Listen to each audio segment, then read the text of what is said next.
Vamos a ver el capítulo 2, del versículo 1 al 13. Y le puse como título Ser y no parecer.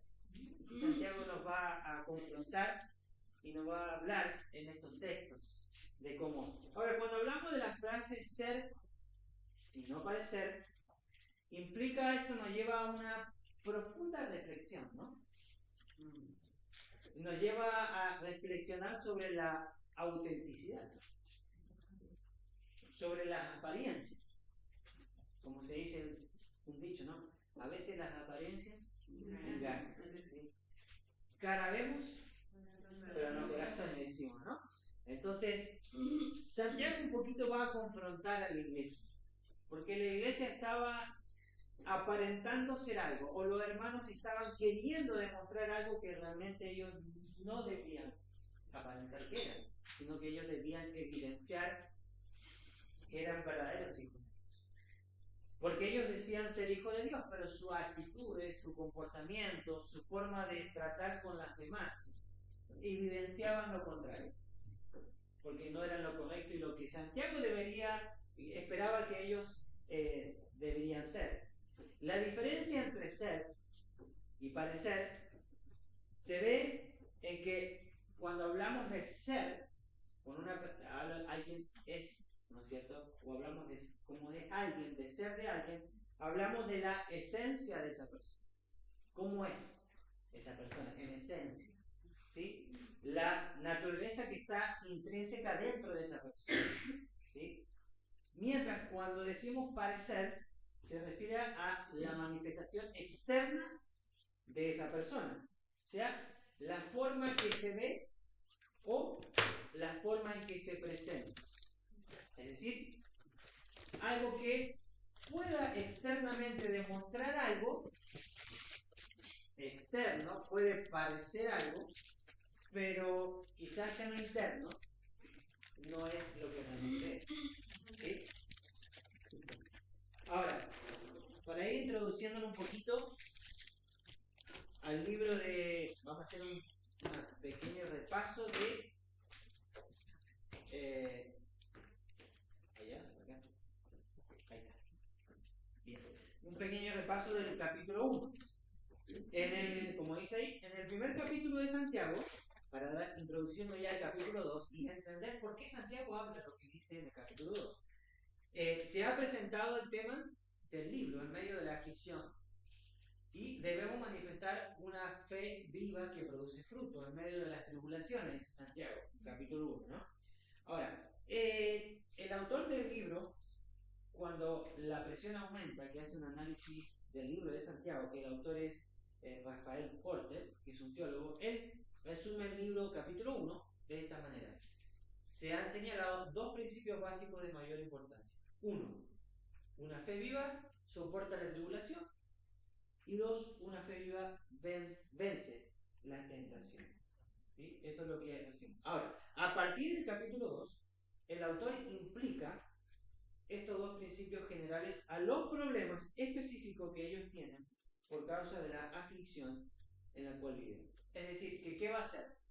Santiago, a partir del capítulo 2 hasta el capítulo 5, se va a tomar su tiempo para corregir lo que él está viendo en la iglesia que no está bien. Para corregir lo que él está viendo, la manera en que viven lo que dicen ser hijos de Dios. Entonces Santiago se va a tomar el tiempo y va a empezar el capítulo 2 a ir corrigiendo esas falencias que él está observando en la vida de los hermanos de la iglesia de Jerusalén. Ahora, recordemos que ellos, los cristianos, los judíos, cristianos, están sufriendo una persecución severa. Están siendo perseguidos. Ahora, ¿por qué? Han sido expulsados de la sinagoga por ser cristianos. Algunos han sido separados de sus propias familias por causa de Cristo. Muchos han perdido sus trabajos. Y quienes han tenido sus propios negocios, quizás hayan también perdido muchos clientes. Por el simple hecho de ser considerados cristianos. Por la persecución que había. Recordemos que en el capítulo 1 hablamos de la persecución que se estaba gestando o que se había gestado, se cree posteriormente a la muerte de Esteban. que comenzó en Jerusalén. 2. Frente a tanta persecución, aquí comienza a surgir estas diferencias entre lo que ellos decían ser y no eran en su estilo de vida. Frente a tanta persecución, los hermanos empezaron a buscar una salida. Se sentían muy presionados. Por eso Santiago le va a escribir que tienen que soportar y tienen que seguir viviendo como él espera que vivan como hijos de Dios. ¿Por qué? Cometieron ofensas el uno al otro, contra el otro, hacían acepción de personas con la esperanza de conseguir algún beneficio personal, no se interesaban en ayudar a los demás y había contenciones y pleitos entre ellos. Y hacían planes con el fin de mejorar su situación futura. En fin, no vivían conforme a las normas que Dios había establecido, y especialmente en sus relaciones el uno con el otro. Debido a toda esta situación que se estaba agitando dentro de la iglesia, ¿qué hace Santiago? Por lo tanto, Jacobo, que era nuestro nombre, ¿no es cierto?, les escribe para llamarles a un estilo de vida que refleje la fe en Dios que decían tener. Le llama a una fe viva que se manifiesta al sobrellevar la persecución y vencer la tentación. ¿Sí? Ahora, aquí Santiago comienza a través de este capítulo que vamos a analizar hoy día a corregir todas esas cosas que él iba observando como pastor, ¿sí? A corregir todo eso que él veía observando en la iglesia. Por lo tanto, el primer problema que vamos a ver hoy día es el trato preferencial que había entre ellos mismos. Esto es lo que va a atacar ahora en el capítulo 2. Santiago va a tratar de corregir. Recordemos que Santiago era el pastor de ellos. Por lo tanto, él, como buen pastor, como padre, podríamos decirlo, espiritual, guía de su iglesia, tiene que corregir lo que él está observando que no está bien. No puede hacer la vista gorda, no puede pasarlo por alto. ¿Por qué? Porque está afectando la relación de la iglesia, porque está dañando a la iglesia. Entonces Santiago dice, no, esto tiene que corregir, no puede seguir así. Por lo tanto, tenemos aquí que vamos a ver que la fe verdadera no hace acepción de personas. Versículo 1 al 13 del capítulo 2, que lo vamos a leer. Y lo tienen ahí en la pantalla. Si quieren lo pueden buscar en su Biblia, pero lo vamos a leer ahora. Dice Santiago, capítulo 2, versículo 1, leemos así, dice: Hermanos míos, que vuestra fe en nuestro glorioso Señor Jesucristo sea sin acepción de personas. Porque si en vuestra congregación entra un hombre con anillo de oro y con ropa espléndida, y también entra un pobre con vestido andrajoso, y miráis con agrado al que trae la ropa espléndida y le decís, siéntate tú aquí en buen lugar, y decís al pobre, estate tú allí en pie, o siéntate aquí bajo mi estrado, hace la pregunta aquí Santiago, ¿no hacéis distinciones entre vosotros mismos y venís a ser jueces con malos pensamientos? Hermanos míos, amados, oíd. Fíjense cómo él se dirige, hermanos míos, amados. ¿No ha elegido Dios a los pobres de este mundo para que sean ricos en fe y herederos del reino que ha prometido a los que le aman? Pero vosotros habéis afrentado al pobre. ¿No os oprimen los ricos y no son ellos los mismos que os arrastran a los tribunales? ¿No blasfeman ellos el buen nombre que fue invocado por vosotros? Si en verdad cumplís la ley real, conforme a las Escrituras, amarás a tu prójimo como a ti mismo, bien hacéis. Pero si hacéis acepción de personas, cometéis pecado y quedáis convictos por la ley como transgresores. Porque cualquiera que guardare toda la ley, pero ofendiere en un punto, se hace culpable de todos. Porque el que dijo, no cometerás adulterio, también ha dicho, no matarás. Ahora bien, si no cometes adulterio, pero matas, ya te has hecho transgresor de la ley. Así hablad y así haced, como los que habéis de ser juzgados por la ley de la libertad. porque juicio sin misericordia se hará con aquel que no hiciere misericordia. Y la misericordia triunfa sobre el juicio. Bien, hasta ahí el texto de hoy día. Ahora, aunque a veces no seamos jueces, a veces juzgamos mal. Y esto es lo que Santiago va a atacar, ¿sí? O sea, el juicio es una capacidad que yo tengo para definir a una persona en base a mis criterios, en base a lo que yo puedo observar, ¿no? En base a mis valores. Entonces yo voy a emitir un juicio. Pero lo importante no es que dejar de juzgar, porque no podemos dejar de hacer, siempre va a estar ahí, ¿sí? Porque nadie puede dejar de juzgar, eso nadie lo puede hacer. Lo importante es juzgar con un espíritu imparcial. Ser equilibrado, ¿no es cierto? Que esto nos va a llevar a la primera análisis, el punto A. Que vamos a analizar del versículo 1 al 4, que dice, el juicio verdadero nace de un espíritu imparcial. O sea, tiene que haber un equilibrio, como está aquí el amigo con la balanza, ¿sí? Tiene que ser equilibrado, ni para un lado ni para el otro. Y ahí está el problema. Porque nos cuesta ser imparcial. Porque a veces hablamos o juzgamos en base a los sentimientos y las emociones. O en base a las relaciones con las personas. Y ahí está el punto. Entonces, ¿cuánto cuesta ser imparcial? Es muchísimo. ¿Sí? Sobre todo si lo llevamos en esta época, hoy los jueces no todos son tan imparciales. Por alguna otra cosa son movidos. Hay algo que lo lleva a hacer que la balanza se vaya para un lado. Cualquier tipo de motivo puede llegar a, ¿no es cierto? Claro, puede llegar a desnivelar la balanza, ¿sí? Ya sea personales, ya sea en económico, lo que sea, puede. Pero aquí Santiago va a apuntar a eso. Entonces, Santiago, recordemos que no le está hablando a miembros de una iglesia. Santiago está hablando a la iglesia, a los hermanos. Y va a apuntar en este trato que él está observando dentro de la iglesia entre los hermanos. Y aquí Santiago va, de alguna otra manera, a hablar de esto. Por lo tanto, Santiago dice que vuestra fe en nuestro glorioso Señor Jesucristo sea sin acepción de personas. ¿Saben que la mejor traducción de esa frase la hace desde el original? Es la que más se asemeja al original, es la Reina Valera actualizada, que lo traduce de la siguiente manera. La mejor traducción es la Reina Valera actualizada, que dice: tengan la fe de nuestro glorioso Señor Jesucristo sin hacer distinción de personas. Se entiende un poquito más, ¿no? ¿Por qué? Porque nuestra fe es la fe de nuestro Señor Jesucristo, ¿sí?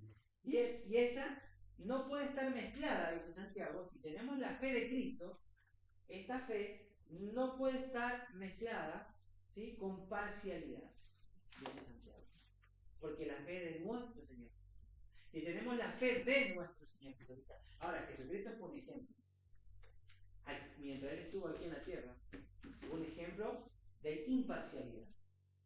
Entonces Santiago dice, si ustedes tienen esa fe de Él, no puede haber imparcialidad en ustedes. Porque Él nos dejó ejemplo.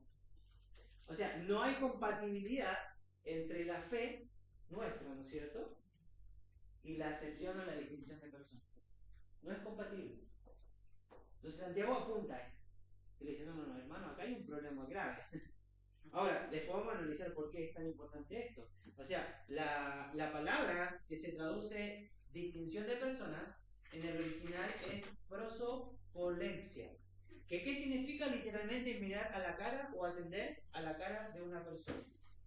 ¿Y qué está apuntando? Dice Santiago, este es el pecado de respetar a las personas no por lo que realmente ellos son, sino por sus circunstancias externas. O sea, por sus apariencias, o porque la persona tiene algún beneficio que nosotros queremos recibir, o porque las personas nos pueden dar algo. Entonces Santiago dice, no, esto no puede ser así, porque uno no tiene que elegir a la persona por lo que puede dar, sino por lo que la persona es. El trato tiene que ser imparcial, ¿sí? Por lo tanto, ahí apuntamos. Ahora, no debemos, los cristianos del primer siglo, tanto como los cristianos de hoy en día, parecemos no comprenderlo nunca. Todos caemos, ¿sí? Como dice ahí, de un modo o de otro, en el pecado de distinguir a las personas de una manera injusta. ¿Sí? Todos caemos de alguna forma, o sea, no debemos mirar al prójimo y juzgarlo solamente por su apariencia externa. Eso no, Santiago dice, eso no debe pasar, porque a veces hacemos un juicio previo, sin conocer a las personas. Porque la vemos, no me gustó la cara. Tiene una cara de... Sí, ya lo estamos prejuiciando, estamos haciendo un juicio previo, ¿no? Mira, Wanda, todo eso no, debe ser un... Ya estamos, ¿no es cierto? Cuando yo ingresé al Instituto Bíblico en Argentina, conocí una persona, un compañero, me caía, pero me caía re mal, por las cosas que decía o hablaba o opinaba.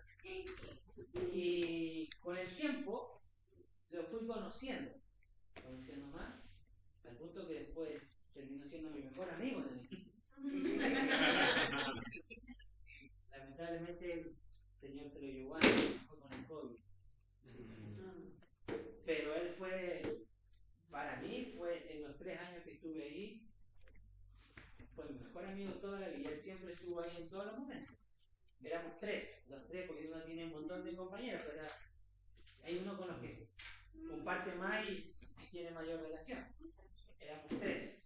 Era él y otro compañero más. Él está como pastor ahora también en Argentina, en Entre Ríos.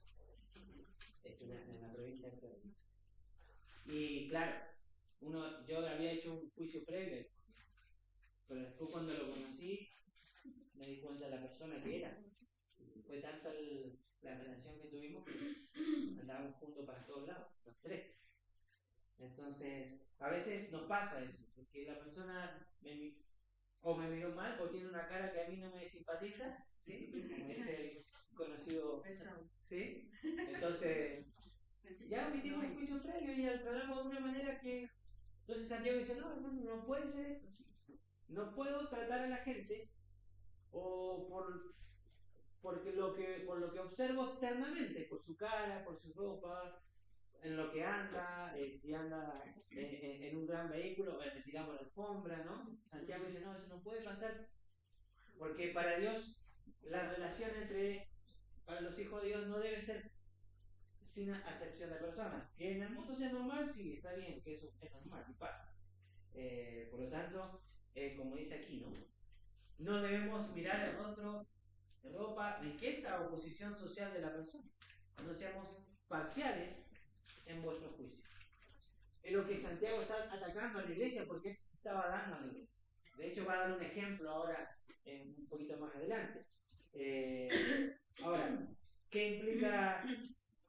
Santiago va a recurrir, como dice aquí, a una ilustración en los siguientes versículos, de versículo 2 al 4. Que esta ilustración habla, ¿no es cierto?, de que si entra alguien, ¿no es cierto?, con una ropa andrajosa, ¿no es cierto?, versículo 2 al 4, vamos a leer de nuevo, dice, porque si en vuestra congregación entra un hombre con anillo de oro y con ropa espléndida, y también entra un pobre con vestido andrajoso, y miráis con agrado al que trae la ropa espléndida, y le decís, siéntate tú aquí en buen lugar, y decís al pobre, estate tú allí o en pie, siéntate aquí bajo mi estrado. ¿No hacéis, dice, distinciones entre vosotros mismos, y venís a ser jueces con malos pensamientos? Es lo que está atacando Santiago. Por lo tanto, ¿qué implica este escenario? Este escenario que Santiago presenta como una ilustración. Algunos dicen, comentaristas, de que es un ejemplo que él pone, pero también los comentaristas añaden que es un ejemplo, pero es una situación que él estaba observando dentro de la iglesia. Por eso pone este ejemplo, que se estaba gestando y se estaba dando. Entonces él va a corregir eso como buen pastor. O sea, ¿qué implica? Que creyentes que tratan de manera diferente a un rico de un pobre, únicamente en base a su apariencia, en el contexto de una reunión de iglesia. Entonces Santiago va a atacar eso. El trato diferencial que él estaba viendo dentro de una iglesia. Simplemente por lo que uno externamente demostraba ser o demostraba tener, de alguna otra manera. Ahora, ¿qué hace? El rico es acomodado en un buen lugar y el pobre en otro, ¿sí? Allá, a lo último, ¿sí? Como no quiere la cosa, ¿no? O sea, por lo tanto, Santiago hace una pregunta después de presentar la situación. Si los creyentes ajustan su conducta o su respuesta a alguna persona en base a su estado o apariencia externa, Santiago dice, ¿acaso esto no es discriminación? Hace una pregunta, ¿no es cierto? Ahora, tenemos dos visiones del pobre. Hay ocasiones en que nuestro trato con las personas está prejuiciado por la apariencia externa de dichas personas, lo que Santiago denomina hacer discriminación. Ahora, por lo tanto, aquí, en este escenario, aquellos, ¿sí?, que se ven como si tuviéramos algo que ofrecernos, ¿sí?, los demás, o le damos un trato preferencial. Aquellos que nos pueden dar algo o podemos obtener algún beneficio personal, lo tratamos de la mejor manera, ¿sí?, como en bandeja. ¿Sí? Eso Santiago está tratando eso, está atacando eso. Sí, por lo tanto, ¿qué hacemos? Pero aquellos que no tienen nada que ofrecernos, externamente de lo que vemos o lo tratamos de manera diferente. Les tratamos de respeto, a veces lo maltratamos, en muchas circunstancias también lo ignoramos. Entonces Santiago va a tratar eso. Para tratar este problema, ¿sí?, de hacer diferencia o discriminar, Santiago contrasta nuestra perspectiva humana con la perspectiva divina de Dios. Santiago va a contrarrestar esto. O sea, porque desde el punto de vista de Dios, ¿quién es el pobre?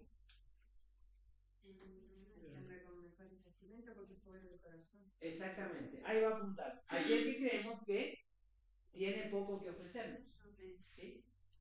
Y que es heredero del reino de Dios. O sea, las apariencias pueden ser engañosas, por lo que debemos adoptar el punto de vista de Dios, que es hacia el trato hacia los demás, debe ser distinto.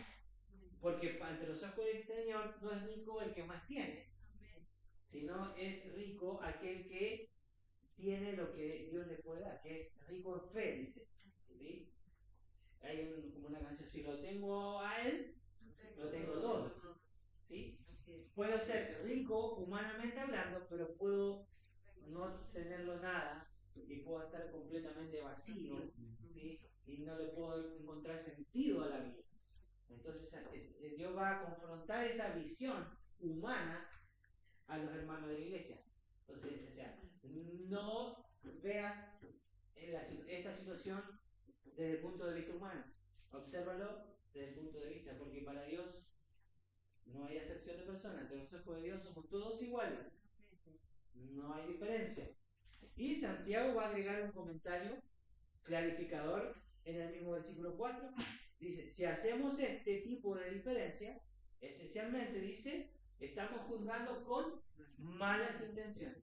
Porque nuestro trato es, ¿sí?, es con una actitud de poder sacar provecho a algo para nuestro propio beneficio. Entonces, Santiago, eso es una mala intención, no es una actitud correcta ante mis ojos. Porque tu corazón no está siendo íntegro, no está siendo puro, no está siendo honesto. Y el Señor va a atacar esto. O sea, lo que Santiago está atacando, Jesús ya lo había atacado antes. Lucas capítulo 6 dice lo siguiente. Se lo voy a leer en la Reina Valera también actualizada. Dice, y como quieren que hagan los hombres con ustedes, así también hagan ustedes con ellos. Porque si aman a los que los aman, ¿qué mérito tienen? Pues también los pecadores, dice, aman a los que los aman. Y si hacen bien a los que les hace bien, ¿qué mérito tienen? También los pecadores hacen lo mismo. Y si dan prestado a aquellos de quienes esperan recibir, ¿Qué mérito tienen? Pues también los pecadores dan prestados a los pecadores para recibir, dice, otro tanto. Es decir, si hemos de amar a nuestro prójimo como a nosotros mismos, entonces no hay lugar para hacer diferencia entre rico y pobre. O sea, la base de nuestra distinción muestra lo que valoramos y cómo determinamos el valor de la otra persona. Es decir, la pregunta sería lo siguiente: ¿juzgamos a otros en base a lo que ellos podrían hacer por nosotros a cambio? ¿Mostramos mayor deferencia hacia aquellos que creemos que tienen mayor prestigio que nosotros porque esperamos obtener una aceptación o afirmación de su parte? Lamentablemente, a veces tenemos que responder que sí. ¿Sí? Porque ninguno está exento de. En algún momento en algo, pero cuando nosotros entendemos cuál debe ser la verdadera motivación de nuestro corazón, tenemos que tratar de actuar de manera imparcial con toda clase de personas. Sea quien sea la persona, debemos actuar y tratarlo de la misma manera que creemos que Dios nos está pidiendo, porque son hijos de Dios, porque son personas por las cuales Dios también dio su vida por ellos. Por lo tanto, debemos tratarlo.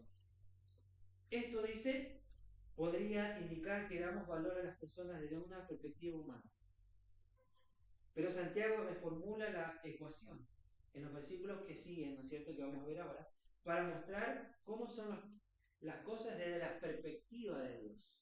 Y ahora el punto B nos va a llevar a analizar el juicio verdadero se sustenta en la obediencia a la ley real, que es la regla de oro, ¿sí? Que está en los versículos 5 al 9. Y dice así: hermanos míos, aquí va a atacar esto Santiago. Oíd, ¿no ha elegido Dios a los pobres de este mundo para que sean ricos en fe y herederos del reino que ha prometido a los que le aman? Pero vosotros habéis afrentado al pobre. ¿No os oprimen los ricos y no son ellos los mismos que os arrastran a los tribunales? ¿No blasfeman ellos el buen nombre que fue invocado sobre nosotros? Si en verdad cumplís la ley real, conforme a la Escritura, amarás a tu prójimo como a ti mismo, bien hacéis. Pero si hacéis acepción de personas, cometéis pecado y quedáis convictos por la ley como transgresores. Hasta ahí. Aquí va a atacar Santiago. Y va a decirle a los hermanos: no. Nuestra actitud, nuestra forma de tratarse entre ustedes no es la que Dios espera y no es la que el Señor enseñó. Porque lo que el Señor estableció es esta ley que Santiago va a expresar. O sea, como un verdadero padre, aquí Santiago, ¿qué va a hacer? Va a amonestar a sus hijos, no para destruirlos, sino la intención de Santiago aquí es para corregir lo que está viendo que está mal en la iglesia. Él tiene que encaminar a los hermanos para que ellos puedan entender cuál debe ser el trato que debiesen tener entre ellos mismos. Entonces aquí Santiago va a confrontar esto. Por lo tanto, Santiago nos recuerda que Dios ha escogido, dice, a los pobres para que sean ricos en algo que va más allá de la riqueza material. En lugar de heredar riquezas humanas, los pobres ostentan el título de herederos del reino de Dios. Por lo tanto, el Señor siempre va a dar una atención especial, y podemos verlo en las leyes del Antiguo Testamento, cómo Dios pedía al pueblo una atención especial hacia los pobres, hacia las viudas y los huérfanos, y eso también se evidencia en el Nuevo Testamento cuando en el libro de Hechos, ¿sí?, se produce un desorden porque las viudas y los huérfanos estaban siendo mal atendidos. Había un trato especial y cuidado de parte del Señor. Eso está bien. Ahora, vemos que aquí que Santiago no dice que debamos ser pobres para heredar el reino.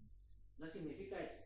O que todos los pobres automáticamente van a heredar el reino. No, no eso es lo que Santiago está diciendo, sino que él califica el reino que tiene en mente como el reino que prometió a aquellos que le aman realmente de verdad.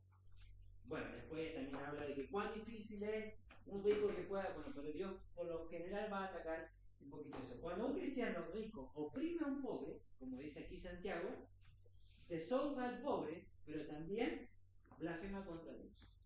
Eso es lo que Santiago está diciendo. Ahora, Santiago aquí lo que quiere dejar en claro es que nuestra conducta prejuiciosa menosprecia al pobre. Eso es lo que está tratando de atacar.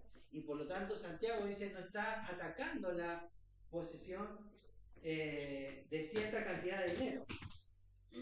Eso es importante también aclararlo. No es que el tener dinero sea malo, o sea mal visto, o los que tengan dinero no van a heredar el reino de Dios. No, eso no está diciendo Santiago. Lo que Santiago está diciendo aquí es que está atacando la filosofía del mundo, que da prioridad a quienes, a la posesión de dinero y bienes por encima de otros valores. Es lo que Santiago está atacando aquí y está contrarrestando esta actitud que él estaba observando en la iglesia. ¿Por qué? Porque los hermanos habían aceptado esta filosofía. ¿Por qué? Porque ellos le daban primer lugar al que no lo merece, según la ilustración que da Santiago. ¿No es cierto? ¿A quién? Al rico transgresor. Y este concepto equivocado, dice Santiago, tiene que corregirse. Porque no puedo valorar a las personas por lo que tienen o por lo que nos puede dar, sino que tengo que valorar a las personas por lo que realmente ellos son. ¿Sí? Ahora, ¿quiénes heredarán este reino de Dios? Jesús declara en el Sermón del Monte, ¿se acuerdan? Capítulo 5. Jesús dice que ¿quiénes heredarán el reino de Dios? Los pacificadores a Dios y el amor al prójimo. Y cumple la llamada regla de oro. ¿Sí? Cualquiera que cumpla esta ley real no hará distinción de personas. Por lo tanto, el Señor le dice en Mateo 22, alguien le pregunta, maestro, ¿cuál es el primer y gran mandamiento? Jesús le dice, amarás al Señor tu Dios con todo tu corazón, con toda tu alma y con toda tu mente. Este es el gran y primer mandamiento. Y el segundo dice es semejante. Amarás a tu prójimo como a ti mismo. De estas dos mandamientos, dice, depende toda la ley y los profetas. O sea, al hacer acepción de personas, nosotros a veces buscamos nuestro propio bien. Por eso no cumplimos la ley que dice que debemos amar a nuestro prójimo como a nosotros mismos. O sea, con Dios no hay pecados pequeños ni pecados grandes. Como dice ahí, al no cumplir la ley, se consideran todos, dice, como transgresores. O sea, por eso, hermanos que manifiestan su falta de amor para con los demás, al hacer acepción de personas, dice, se condenan como transgresor de la ley. ¿Por qué? Porque su falta de amor es una ofensa contra Dios. Esto es lo que está diciendo Santiago. Por lo tanto, Santiago aquí reanuda el punto de mostrar favoritismo o hacer diferencia, haciendo énfasis en que no solo es una mala idea, sino que dice el texto es pecado.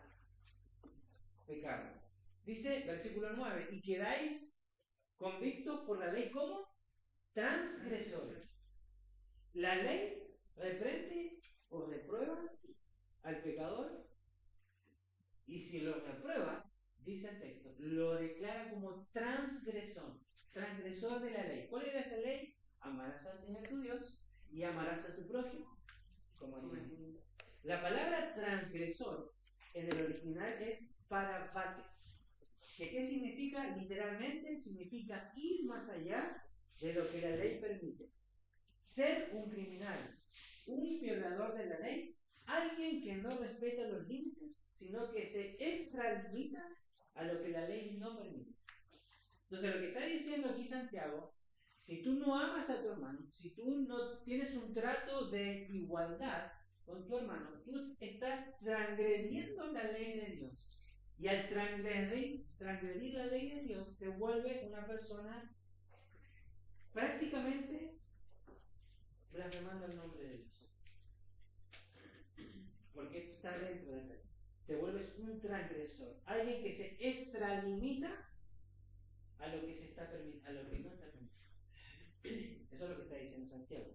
Y esto nos va a llevar al último punto que vamos a ver hoy día, al punto C, que es el juicio verdadero, culmina en la misericordia. Versículo 10 al 13. Dice lo siguiente, con esto ya vamos finalizando. Porque cualquiera que guardare toda la ley, pero ofendiere en un punto, se hace culpable de todos. Porque el que dijo, no cometerás adulterio, también ha dicho, no matarás. Ahora bien, si no cometes adulterio, pero matas, ya te has hecho transgresor de la ley. Así hablar y así hacer, como lo que habéis de ser juzgados por la ley de la libertad. Porque juicio sin misericordia se hará con aquel que no hiciere misericordia. Y la misericordia triunfa sobre el juicio. Ahora, aquí tenemos todo verso una parte. Es todo verso una parte. Porque dice, si cumples todo, pero fallas en una parte, fallas en todo.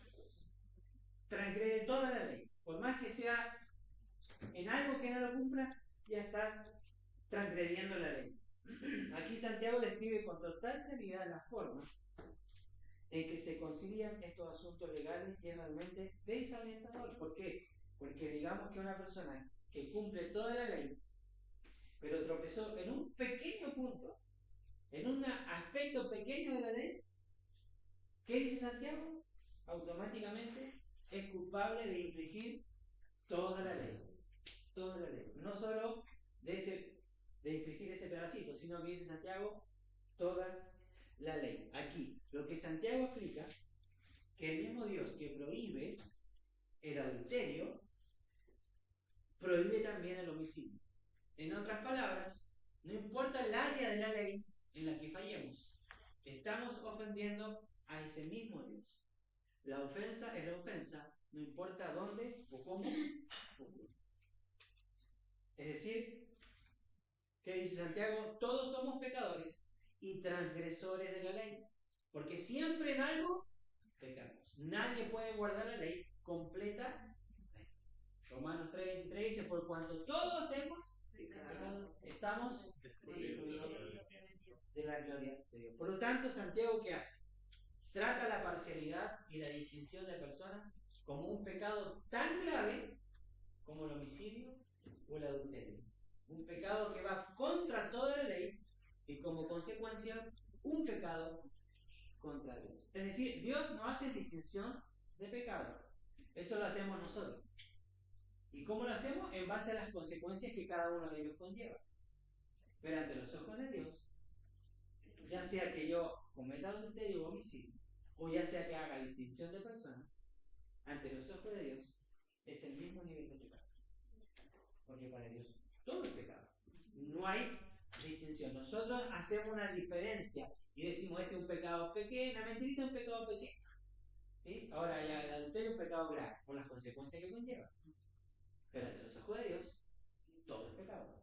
Si yo hago acepción de personas, estoy al mismo nivel de pecador que aquel que está cometiendo adulterio, ante los ojos de Dios. ¿Sí? ¿Se entiende? Ahora, quien guarda todos los mandamientos, pero transgrede el mandamiento del amor por hacer acepción de personas, se hace transgresor de toda la ley. Eso es lo que está diciendo. Al que algunos en la iglesia podrían haber considerado el favoritismo como un pecado menor. Eso es lo que Santiago está diciendo, porque Santiago dice, no, ustedes están equivocados, porque lo que ustedes hacen y lo consideran como algo menos grave, están transgrediendo la ley de Dios. Al nivel, por eso pone el ejemplo, de un adúltero o de un homicidio. Por eso pone ese ejemplo Santiago. Y de hecho Jesucristo también aplicó ese ejemplo. ¿Sí? ¿Oíste que fue dicho? Amarás. Y el Señor dice, no cometerás adulterio, pero habla del mismo ejemplo. Es como que Santiago tomó ese ejemplo de Jesús y lo aplica aquí. Por lo tanto, la única esperanza que a nosotros nos queda es la misericordia. Eso solo lo podemos aprender ¿de quién? de Dios. Porque Dios, dice el apóstol Pablo en 2 de Corintios, es Padre de misericordia. ¿Sí? Y el Antiguo Testamento habla de que, y hace alusión de este Dios que es lento para la ira, pero grande en misericordia. ¿Sí? Éxodo 34. Y Dios le dice a su pueblo, ¿qué pide Dios de su pueblo? En el libro de Miqueas, capítulo 6, dice, oh hombre, Él te ha declarado lo que es bueno. ¿Qué requiere de ti el Señor? Solamente hacer justicia, amar misericordia y caminar o humillarte ante tu Dios. Por lo tanto, Jesucristo nos enseñó, ¿sí?, que solo los misericordiosos recibirán misericordia de parte de Dios. Mateo 5, en el Sermón del Monte, en las bienaventuranzas dice, bienaventurados los misericordiosos, porque ellos recibirán misericordia.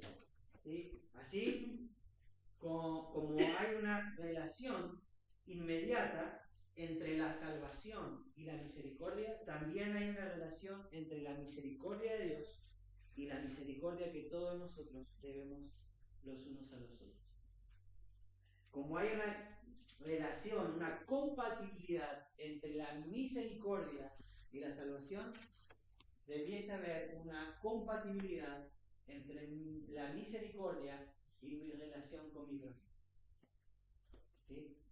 Santiago afirma que todos, indefectiblemente, todos hemos de ser juzgados por la misma ley. Dice, la ley de Cristo, la de la libertad, dice, ¿no? Esta es la ley del amor y de la regla de oro y de la misericordia. Por eso debemos hablar y actuar conforme a esta nueva ley. Dice el versículo 12, así hablar y así hacer, como lo que habéis de ser juzgados por la ley de la libertad. ¿Cuál era esta ley de la libertad? La ley de la libertad, Jesucristo nos ha enseñado que si perdonáis a los hombres sus ofensas, vuestro Padre Celestial también os perdonará a vosotros. Pero si no perdonáis a los hombres, tampoco vuestro Padre os perdonará vuestras ofensas. La ley de Cristo es la ley de la misericordia, y la misericordia siempre triunfa más allá del juicio justo. O sea, mientras tanto, nuestro deber para con ese Dios misericordioso es mostrar misericordia en nuestro prójimo. Juan Crisóstomo, el obispo de Constantinopla en el año 300 y algo, hablaba de la misericordia. Y miren lo que dice, decía de la misericordia. Te lo voy a leer literal porque es bastante amplio. Dice, la misericordia es el arte más alto y el escudo de quienes la practican. Es la amiga de Dios, que está siempre junto a Él y bendice libremente todo lo que Él quiere. No debemos despreciarla. En su pureza, ella da más libertad a quienes le responden igualmente. Debe ser mostrada a quienes se han enemistado con nosotros y a quienes han pecado contra nosotros. Tan grande es su poder. Dice, rompe cadenas, disipa la oscuridad, extingue el horno de fuego, mata al gusano y destruye el crujir de los dientes. Por ella se abren las puertas del cielo con mayor facilidad. En resumen, la misericordia es una reina que hace a los hombres como Dios. Interesante cómo lo define, ¿no? Por lo tanto, una persona que no muestra misericordia y compasión por los necesitados demuestra que nunca ha respondido a la gran misericordia de Dios. Porque al mostrar misericordia a otros, da evidencia genuina de haber recibido la misericordia de Dios sobre su vida. Jesús hizo esta misma observación, ¿sí? En la parábola del mayordomo, ¿se acuerdan? Ese que tenía el rey, va a llamar a sus deudores, y viene uno que tenía mucha deuda, una deuda tan grande, y él le dice, bueno, voy a vender tu familia, tus hijos, para que puedan, y él le pide misericordia. Y el rey, que dice, le otorga y le perdona la deuda.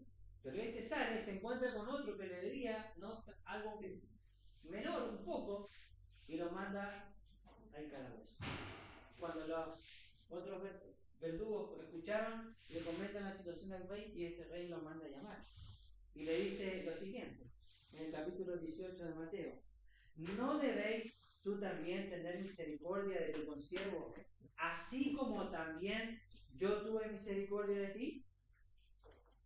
Y su señor, enojado, lo entregó a los verdugos hasta que le pagara toda la deuda que le debían. Y dice Jesús, así también hará con ustedes mi Padre Celestial, si no perdonan de corazón cada uno a su hermano. Una de las cualidades del cristiano es que debe mostrar misericordia y compasión hacia los demás. En base a la magnitud de la misericordia que Dios nos ha mostrado a través de una vida nueva en Cristo, lo menos que podemos hacer es extender esa misma misericordia que hemos recibido a nuestro prójimo. Ser misericordioso es un acto que muestra nuestro agradecimiento por todo lo que Dios ha hecho en nuestras vidas. Y quiero ya concluir con algunas reflexiones. La implicación más obvia para nosotros hoy es que no debemos hacer acepción de personas tampoco. Todavía hay una tendencia a dar preferencia a las personas importantes. Eso es algo normal en el mundo, ¿no es cierto? Pero eso no debiese suceder dentro de la iglesia. En la iglesia no hay asientos preferenciales para nadie. No hay lugares establecidos para gente importante. No, no debiera ser así. No debe ser así. El lugar, los asientos es para cualquiera, donde se quieran sentar en cualquier parte, en cualquier lugar, adelante, al frente, atrás, al medio, donde sea. A mí no me gustan las iglesias que reservan lugares preferenciales. No, sientan los ojos de Dios. ¿No estamos haciendo lo mismo que pasaba en Santiago? Entonces no debiese ser así. ¿Qué nos motiva? La pregunta sería, ¿qué nos motiva a tal preferencia de personas? ¿Será que nosotros también, tal como aquellos hermanos, pensamos sacar algún beneficio personal? O sea, otra manifestación de la presencia en la iglesia de la actitud es cuando los hermanos que habían, ¿no es cierto?, Santiago, buscan poder de la manera más sorprendente posible, buscan poder enriquecerse, ¿no es cierto? Cuando hermanos o personas buscan el dinero por sobrecosta de muchas cosas, ¿no? Y eso es complicado también. En nuestras vidas dice lo siguiente: ¿predomina la filosofía del mundo? Esta filosofía dice que lo que tengo determina mi valor. Esta actitud se encuentra entre la gente de todo nivel social. Hoy día sí. Para la gente, para la sociedad, tú vales por lo que tienes, por lo que puedes ofrecer, no por lo que realmente eres. Entonces, y estamos en una filosofía de vida donde la gente demuestra ser algo que no es, donde la gente quiere demostrar algo que no tiene, ¿sí? O donde la gente quiere evidenciar, demostrar algo que realmente no lo es. Por eso puse como título ser y no parecer. Entonces, debemos evaluar nuestras actitudes y conductas.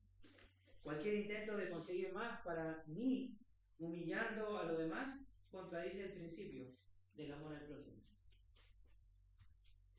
O sea, y debemos examinar nuestro corazón con las siguientes preguntas. Lo voy a hacer para que todos nos organicemos. ¿Doy trato preferencial a la gente importante que conozco? ¿Habré dado demasiada importancia a la búsqueda de dinero o posesión a expensas de mi familia? ¿Cuál es la prioridad mayor en mi vida? ¿Trato de impresionar a otros por las cosas que tengo? ¿Qué base uso para evaluar a la gente? ¿Decido su valor a base de lo que tienen o a base de lo que son? Al acercarme a otras personas, ¿lo hago para conseguir algún beneficio para mí o porque tengo algo que ofrecerle al otro? ¿Seguimos la ley real del amor? ¿Buscamos el bien de los demás o buscamos algún beneficio personal? Dice ahí, la misericordia no triunfa a costa de la justicia. El triunfo de la misericordia se basa en la expiación lograda en el Calvario, en Cristo. ¿Sí? El cristiano sabe que cuando llegue el día del juicio, la misericordia del Señor, ¿no es cierto?, triunfará, ¿no? escuchado ese texto? Vayan pues y aprendan qué significa misericordia y quiero no sacrificio. La situación, ¿cuál era? En Mateo 9. El Señor está en la casa de ¿quién? De Pedro, ¿sí? Que era un publicano, ¿no? Está comiendo con la gente más repudiada, más rechazada de la sociedad, con la gente, con la escoria de la sociedad. Está comiendo con ellos, con todos, así que estaba lleno de publicanos. Y llegan los líderes, los fariseos, y le dicen, ¿por qué el Señor está comiendo con esta clase de gente? Y Jesús le dice, los enfermos no necesitan de un médico. Y le dice, porque no he venido a llamar a justos, sino a pecadores al mundo. Y le dice, vayan, les dice a ellos, vayan y analicen lo que significa misericordia quiero y no sacrificio. ¿Qué les dice? Vayan a estudiar, ustedes que son estudiosos, y apliquen bien lo que dice este texto. Lo que el Señor les dice es un texto de Oseas 6:6, en el que Dios reprendía a Israel por centrarse en la letra de la ley e ignorar su espíritu. Es decir, Jesús acusó aquí a los fariseos porque no tenían compasión por la gente necesitada. La verdadera justicia de Dios fluye de nuestra comunión con Él, con el Señor, en Jesucristo. Y esto implica demostrar el amor a la gente que nos necesita. Jesús nos enseñó a perdonar, ¿no es cierto? Como hemos sido perdonados. Y a mostrar la misma clase de misericordia que Dios nos mostró a nosotros. Por lo tanto, la palabra sacrificio en Mateo 9 y en Oseas 6 representa todas las obligaciones y rituales que la gente religiosa realiza, pero que están vacíos de significado. No me sirve de nada asistir todos los domingos a la iglesia, todos los días de oración, todas las reuniones de estudio bíblico. No me sirve de nada. Si cumplo con el ritualismo religioso, pero si no tengo amor y no tengo compasión por lo necesitado, estamos actuando de la misma manera que actuaban los fariseos en la época de Jesús. Por eso Jesús, de alguna u otra manera, confrontaba la actitud de ellos. Entonces Jesús le dice, bueno, aprendan primero esto. Es básico, ustedes saben leer, ustedes son intérpretes de la ley, aplíquenla como corresponde. Es lo que Jesús está diciendo. Ahora, Jesús acusó a los fariseos porque no tenían compasión por los pecadores necesitados. Cuando Dios dice misericordia quiero y no sacrificio, nos está llamando a un cambio en el interior del corazón, que no consiste meramente en obedecer la letra de la ley, sino que es un cambio en el corazón producido por el Espíritu Santo. Si esa letra no produce un cambio en el corazón, nuestra actitud, nuestro servicio es vacío, es hueco. Por eso Santiago, el apóstol Pablo en Corintios dice, si no tengo amor, suena como solamente es un sonido, que no produce nada, de nada sirve. Entonces, si en nuestras vidas no hemos experimentado el amor, el perdón y la misericordia de Dios, difícilmente podamos expresar lo mismo al prójimo. ¿Por qué? Porque no podemos dar lo que no hemos vivido ni recibido y mucho menos lo que no tenemos. Por lo tanto, en esta mañana aquí Santiago nos está animando a nosotros a tener una actitud correcta ante las personas. Nuestro trato, nuestra relación con la gente debe ser sin acepción de personas, independiente de quién sea. Pero esa persona necesita recibir el mismo amor, el mismo perdón que nosotros hemos recibido. Y por esa persona también Cristo dio su vida en una cruz hace 2000 años atrás. Por lo tanto, ¿qué nos motiva a nosotros? Lo que nos debe motivar en servir al Señor debe ser tu misericordia. Por eso dice Santiago que la misericordia va a triunfar sobre el juicio. Porque lo más probable es que Dios, en el día del juicio a nosotros, no nos dé conforme a lo que nosotros merecíamos, sino que nos dé conforme a su misericordia, que no lo merecíamos. Entonces, ¿quién soy yo ante los ojos del Señor para juzgar o hacer un trato diferencial de mi hermano? Yo no soy nadie. Ante los ojos del Señor somos todos pecadores. Humanamente hablando, quizás ante los ojos de la gente de la sociedad podría llegar a ser algo, por lo que puedo dar, por lo que tengo. Pero ante los ojos del Señor, y cuando todos tengamos que enfrentar al Señor, todo lo que pueda humanamente tener, no es nada ante los ojos del Señor. Y el Señor nos va a dar conforme a lo que nosotros hemos dado. Recibiste misericordia, da misericordia. Y conforme a lo que diste, serás juzgado. No por lo que eres para la gente, para la sociedad. Es decir, hermanos, lo que Santiago está diciendo, amemos de palabra, de hecho y de verdad. Gracias por escuchar este audio. Esperamos que haya sido de bendición para su vida. Para más videos y prédicas ingrese a nuestro canal de YouTube.